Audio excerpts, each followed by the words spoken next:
J'ai visité le CMPR de Bretonnier et effectivement ils ont des équipements que nous n'avions pas il y a 18 ans.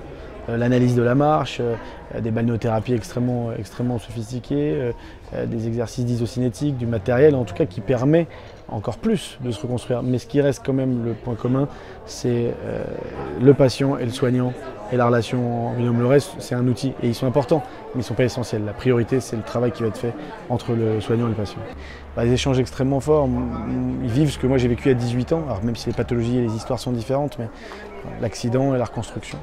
Moi j'ai un accident il y a 18 ans et personne n'est venu me rencontrer, personne n'est venu me dire voilà la vie que tu pourras avoir, voilà quelles sont les portes qui vont pouvoir s'ouvrir à toi malgré ton accident, malgré ton handicap. Donc je pense que oui, ça peut inspirer, en tout cas un certain nombre, on ne fait jamais l'unanimité, mais de se dire que en fait, qu'il y a une vie sociale épanouie possible après un accident de la vie. Et c'est ça que moi j'essaie de transmettre. Et c'est vrai qu'au regard de ce que m'ont raconté après mon intervention, c'est que ça fonctionne. Donc moi, tant mieux. C'est extrêmement gratifiant de venir et d'avoir ces retours-là. J'ai créé l'association Comme les autres avec ma femme et mon frère qui accompagnent les personnes handicapées, comme moi, victimes d'accidents de la vie, dans leur parcours de reconstruction. L'éducation, c'est un outil et ça, c'est les professionnels du monde médical qui vont le faire, les médecins, les kinés, les aides-soignants, infirmières, tout ça.